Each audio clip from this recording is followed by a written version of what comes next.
Good evening दोस्तों। आज मैं भारतीय इतिहास के बारे में आपको कुछ पढ़ाना चाहूँगा।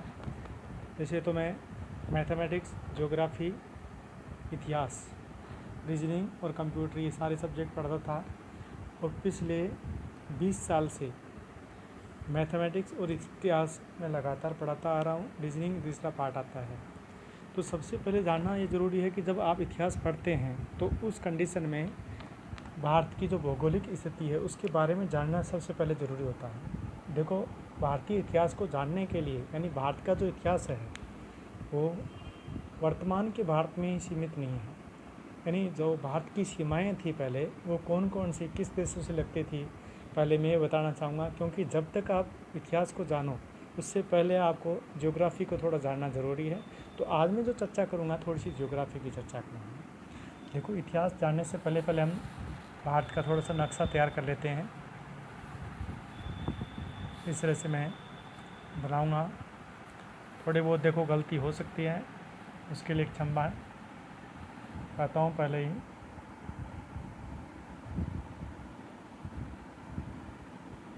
ये भारत का, ये नेपाल, सिक्किम, भूटान, ऊपर अरुणाचल प्रदेश चला गया, फिर नीचे मिजोरम, त्रिपुरा, ये बांग्लादेश लगेगा बीच में, और इस तरह से भारत का ये मैप बना। नीचे श्रीलंका आएगा। भारत की जब स्थिति देखते हैं तो ये नेपाल का बॉर्डर लगेगा यहाँ से, ऊपर इस पे चीन है यहाँ से, और यहाँ ये पाकिस्तान का हिस्सा लगेगा। पाकिस्तान का जो हिस्सा लगता है गुजरात के सरक्रिक से लगता है, सरक्रिक जो कि कच्छ में है, और ये विवाद का विषय आज भी बना हुआ है पाकिस्तान और भारत के बीच में। तो सबसे पहले हमें जानना ये ज़रूरी है कि पाकिस्तान की जो सीमा लगती है वो भारत के कितने राज्यों से लगती है। सबसे बड़ी बात है कि भारत के 4 राज्य आएंगे। पहला जम्मू एंड कश्मीर, उसके बाद पंजाब, फिर राजस्थान। देखो, राजस्थान यहाँ पर आता है इस तरह से। कुछ स्टूडेंट हैं जो मेरे से पढ़ भी चुके हैं और कुछ ये राजस्थान का बनता है। नीचे जो है गुजरात का भी लगता है, तो गुजरात का हल्का सा लगेगा। पहला आया JNK, फिर पंजाब, फिर राजस्थान, फिर गुजरात, और यहाँ से अफ़गानिस्तान की जो सीमा है ये लगती है इस तरह से। यानी पहले जो इतिहास जानने से पहले, यानी इतिहास, भारत का नाम भारत क्यों पड़ा, सबसे बड़ी बात तो ये है। यानी विष्णु पुराण ये कहता है कि भरत वंश के कुल के होने के कारण यहाँ के निवासी भारतीय कहलाए थे, और भरत के कारण ही इसका नाम भारत पड़ा था। यानी कुरु जनपद शुरू से था, और वहाँ महाभारत में आज भी नाम चल रहा है शांतनु पुत्र भरत का। अब देखिए, यहाँ आगे चलेंगे हम। तो जब भी बात आती है इतिहास की, यानी प्राचीन काल में जो सभ्यताएं थी, सभ्यताओं में जो हिंदुस्तान की सभ्यता है वो है हड़प्पा सभ्यता। और हड़प्पा सभ्यता जो फैली हुई थी पाकिस्तान भारत दोनों में फैली हुई थी, और कुछ इससे जो है ईरान और इराक का भी जिक्र आता है, वो आता है वेदों में। लेकिन यहाँ इतिहास जानने के जो स्रोत हैं वो कई प्रकार के हैं, जिनमें 4 प्रकार आते हैं। लेकिन यहाँ हमारे जो काम के हैं अभी हाल ही में, क्योंकि प्राचीन सभ्यताओं को जानने के लिए साहित्यिक स्रोत नहीं मिलेंगे, अभिलेख मिलेंगे, और कुछ खुदाई करने पर जो पुरातात्विक स्रोत है उनसे भी हमें पता चल सकता है। तो यहाँ पर सभ्यता जो आती है तो नाम आता है हड़प्पा सभ्यता। हड़प्पा सभ्यता जो कि भारत में थी। उसके बाद मेसोपोटामिया की सभ्यता जो दजला और फ्रात नदियों के किनारे ईरान और इराक के क्षेत्र में फैली हुई थी। मिस्र की सभ्यता जो कि मिस्र नील नदी के किनारे बसा हुआ था। यूनान की सभ्यता जो कि ग्रीस के नाम से जाना गया है, ठीक है। वहाँ के एथेंस और स्पार्टा जो शहर थे बहुत ही जाने माने शहर थे। तो हम जो चर्चा करेंगे हड़प्पा सभ्यता की करेंगे। हड़प्पा सभ्यता जो फैली हुई थी यानी ट्रायंगल त्रिभुजाकार आकार में फैली हुई थी इस तरह से। यहाँ जब बात आती है हड़प्पा सभ्यता की तो हड़प्पा सभ्यता का जो पता चला था 1850 में भी चल चुका था मार्शल महोदय के माध्यम से। उसके बाद 1905 ईस्वी में 1904 ईस्वी में स्टार्ट हो गया था पुरातत्व विभाग, और उसके बाद में 1921 ईस्वी में पहली बार उत्खनन कार्य किया गया था हड़प्पा का। और उत्खनन कार्य करने वाले जो थे वो दयाराम साहनी थे, दयाराम साहनी। और इसी कारण से इस सभ्यता को आगे चल कर के हड़प्पा सभ्यता नाम दिया गया था। स्टार्टिंग में इसका नाम था वो सिंधु घाटी सभ्यता था, क्योंकि ये सिंधु नदी के किनारे फैली हुई थी और सिंधु नदी के किनारे फैली होने के कारण इसका नाम सिंधु सभ्यता पड़ा। बाद में ये जो स्थान खोजे गए वो अकेले सिंधु नदी यानी इंडस वैली के किनारे नहीं थे, इस कारण से इसका नाम चेंज कर दिया गया और हड़प्पा सभ्यता रखा गया था। तो यहाँ पर देखिए सिंधु घाटी सभ्यता का जो सबसे पश्चिमी स्थान आता है वो आता है सुतकांगे डोर, जो पाकिस्तान के अंतिम छोर पर स्थित है अफ़गानिस्तान की सीमा पर। और यहीं पर मेहरगढ़ है जो कि सबसे प्राचीन स्थल माना गया है मेहरगढ़। उत्तर में मांडा और बुरज़होम, मांडा और बुरज़होम जो कि कश्मीर में स्थित है। दक्षिण में दाइमाबाद महाराष्ट्र में है, दक्षिण में दाइमाबाद महाराष्ट्र में है। और यहाँ उत्तर में भी पूर्व में भी एक नाम आता है मेरठ के पास में आलमगीरपुर, ये पूर्वी स्थान है आलमगीरपुर जो कि मेरठ के पास में है। अब यहाँ पर जो स्थान मिले हैं बहुत सारे स्थान हैं जिनमें नाम आता है बड़े शहरों का, तो बड़े शहरों में नाम आएगा मोहनजोदड़ो जो पाकिस्तान में है, मोहनजोदड़ो। उसके बाद हड़प्पा, गनेड़ीवाल, गनेड़ीवाल। उसके बाद गुजरात का धोलावीरा, बड़ा शहरों में गिना जाता है ये भी। लोथल गुजरात में है। कालीबंगा राजस्थान के हनुमानगढ़ ज़िले में है। पीलीबंगा इसके पास में है। सोंथी बीकानेर में है, सोंथी। पूगल ये बीकानेर में है। साबनिया भी बीकानेर में है। चीथवाड़ी जयपुर ज़िले में पड़ता है। कुराड़ा और किराड़ोत दोनों डिफरेंट है। कुराड़ा जो कि परवसर कस्बे के पास में है नागौर ज़िले में, और किराड़ोत जो कि जयपुर ज़िले में कोटपुतली के पास में स्थित है। लेकिन यहाँ पर बात आती है आहड़ की, तो आहड़ जो जाता है नाम वो सीधे यानी ताम्र युगीन सभ्यताओं में आ जाता है। ये जो हड़प्पा सभ्यता थी ये कांस्य युगीन सभ्यता थी, जबकि ताम्र इससे पहले का काल था। मैं देखो आपको जो पढ़ा रहा हूँ वो बहुत शॉर्ट में पढ़ा रहा हूँ, ठीक है ना, ताकि आपको आइडिया मिल जाएगा कि हमें क्या पढ़ना है। तो ताम्र सभ्यता का पार्ट कौन सा आया? लोथल में तो कांस्य युग आ गया है। आहड़ जो कि राजस्थान में है, और गणेश्वर राजस्थान में है। यहाँ पर इससे भी पहले का जो एक स्थान आता है बागौर, भीलवाड़ा में बागौर और आदमगढ़ मध्य प्रदेश में है। इन दोनों में सिमिलरिटी है जो आगे मैं बताऊंगा। उसके बाद गिलोंड, ये भी राजस्थान के राजसमंद ज़िले में है गिलोंड, इनके बारे में बताऊंगा। तो सबसे पहले हमें जो चर्चा करनी है यानी सबसे पहला स्थान जो खोजा गया था वह हड़प्पा है। ये 1921 ईस्वी में इसका उत्खनन कार्य दयाराम साहनी के द्वारा किया गया था। ये पाकिस्तान के मोंटगोमरी ज़िले में स्थित है और इसका उत्खनन कार्य दयाराम साहनी के नेतृत्व में हुआ था। और यहाँ से 7 कोष्ठागार मिले हैं और एक तांबे की बनी नपनी मिली है जिससे कपड़ा नापा जाता था। तो आपसे पूछा जा सकता है कि हड़प्पा से कौन से चीज़ें मिले हैं। तो सबसे पहले नाम आएगा कपड़ा नापने की नपनी मिली है और कोष्ठागार मिले हैं। साथ में यहाँ से वर्षभ मुद्राएं भी मिली है, यानी वर्षभ यानी बेल की आकृति वाली मुद्राएं जो सबसे ज़्यादा मिली है वो हड़प्पा से मिली है। और इसी कारण से इस सभ्यता का नाम हड़प्पा रखा गया था। लेकिन हड़प्पा में कुछ और बातें, सब स्थानों में सिमिलरिटी मिलेगी आपको। वो सिमिलरिटी है ये नहीं, ये जो सभ्यता थी ये नगरीय सभ्यता थी। ये लोग घोड़े और लोहे से परिचित नहीं थे। तो कई बार क्वेश्चन पूछा गया है कि सिंधु घाटी सभ्यता के लोग किस धातु से परिचित नहीं थे, तो आंसर देना है लोहे से परिचित नहीं थे। किस पशु से परिचित नहीं थे, तो आंसर देना है घोड़े से परिचित नहीं थे। और उसके बाद जो पूछा गया है कि ये लोग मातृ देवी की पूजा करते थे, क्योंकि सभी स्थानों पर मातृ देवी के अवशेष मिले हैं और इस कारण से आप ये कह सकते हैं कि ये लोग मातृ देवी की पूजा करते थे।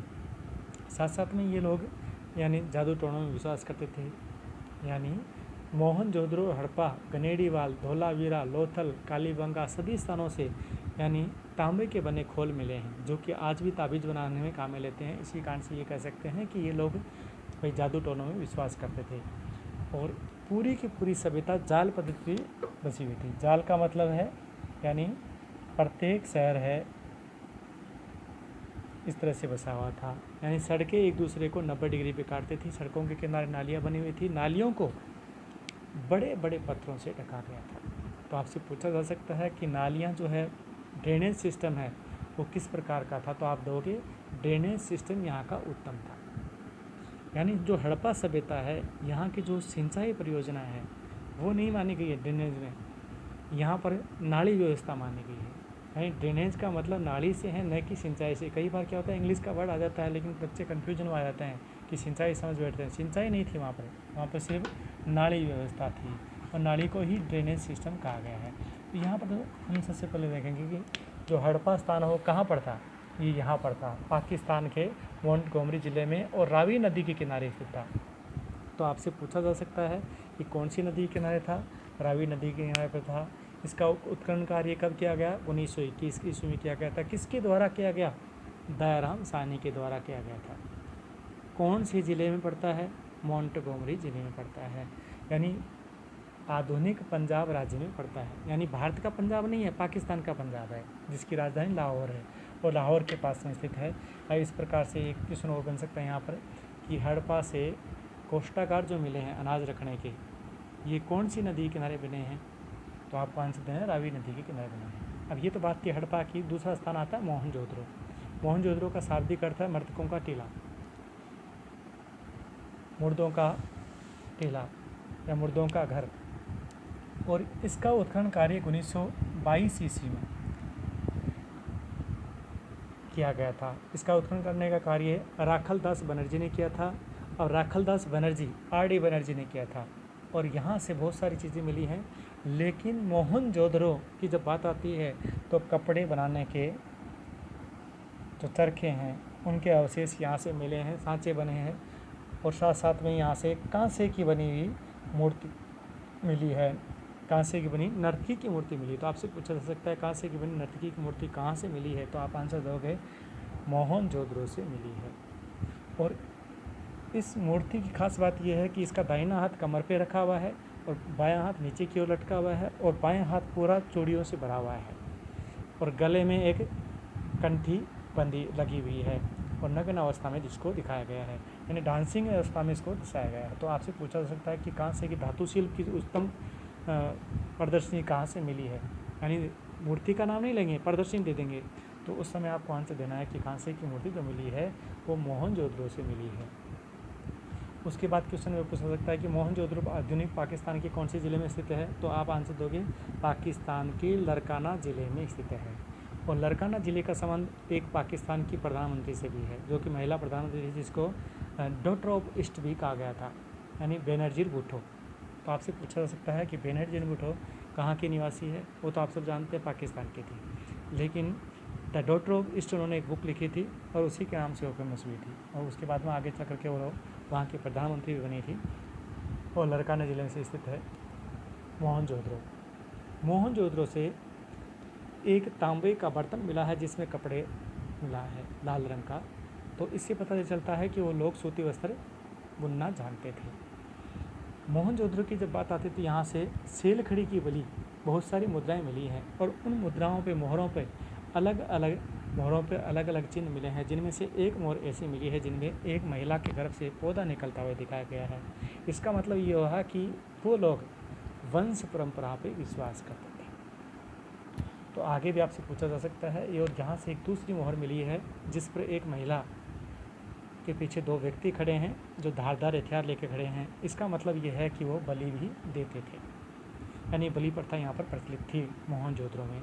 और पीपल वृक्ष का भी सबसे ज़्यादा मोहर जो मिली है उन पर पीपल का वृक्ष अंकित है। उसके बाद में दूसरा नाम जो आता है नीम के वृक्ष का आता है। पक्षियों में जहाँ नाम आता है वो मोर का आता है, लेकिन पशु सबसे ज़्यादा बैल का आता है। गाय से परिचित थे या नहीं थे, ये कोई संकेत यहाँ से नहीं मिलता। तो आपसे पूछा जा सकता है कि वो लोग गाय से परिचित थे या नहीं थे, इस बारे में अपन कुछ भी नहीं कह सकते। कारण क्या है कि बैल की ज़्यादा मूर्ति मिली, गाय की कोई मूर्ति उन पर तस्वीर नहीं मिली। और मोहनजोदड़ो से एक पत्थर की बनी है योगी पशुपतिनाथ की मूर्ति मिली जिसके 3 सिर हैं और उनकी दाढ़ी तो है लेकिन मूछें नहीं हैं, और यानी योग मुद्रा में बैठे हुए हैं और उसके आसपास पशु विराजमान है जो कि योगी राज कहा गया है। देखो आज भी जो गीता जब पढ़ोगे तो ये माना गया है कि सबसे जो उत्तम माना गया है व्यक्ति वो योगी को माना गया है। यानी योगी पुरुष होता है, एक ज्ञान योग होता है, एक योग होता है, एक ज्ञानी होता है। ज्ञानी से भी ज़्यादा अच्छा किसको माना गया, योगी को माना गया है। यानी जिसने अपने शरीर के प्रत्येक इंद्रिय को कंट्रोल कर लिया गया वो कहलाया योगी। ठीक है, तो आगे चलेंगे। तो देखो मैंने 2 तो बता दिया। उसके बाद घनेड़ीवाल आता है, तीसरा बड़ा शहर है और यहाँ से भी सेम ऐसे ही मिले हैं। चौथा जो धोलावीरा का क्वेश्चन आता है, घनेड़ीवाल का आज तक कोई क्वेश्चन नहीं आया है, लेकिन हाँ मेहरगढ़ की ज़रूर मैं बात करूँगा। पहले पाकिस्तान वालों की बात कर लेता हूँ कि मेहरगढ़ और सुतकांगेडोर, कोट दीजी, ये पाकिस्तान में तीनों स्थान। मेहरगढ़ जहाँ से यानी सबसे प्राचीन स्थल माना गया है, मेहरगढ़ को माना गया है। इसमें 7 स्तर माने गए हैं, यानी सबसे प्राचीन और सबसे नया सारे के सारे कहाँ से मिले हैं, मेहरगढ़ से मिले हैं। यानी ये जो शहर है 7 बार बना और 7 बार बना है, 7 बार बना और 7 बार टूटा है। इस प्रकार से सबसे प्राचीन शहर जो माना गया है किसको माना गया है, मेहरगढ़ को माना गया है। सुतकांगेडोर सबसे पश्चिम में है जो कि पाकिस्तान का जो लास्ट छोर है अफ़गानिस्तान से मिलने वाला, वहाँ पर स्थित है। कोटदी से मणियों की यानी मोती बनाने का कारखाना भी मिला है और यहाँ पर यज्ञ वेदियाँ मिली है 3। यानी यज्ञ वेदियों की बात आती है तो पूरी हड़प्पा सभ्यता में 3 स्थानों से यज्ञ वेदियाँ मिली है। पहला नाम जो आता है कोटदी जी का, दूसरा आमरी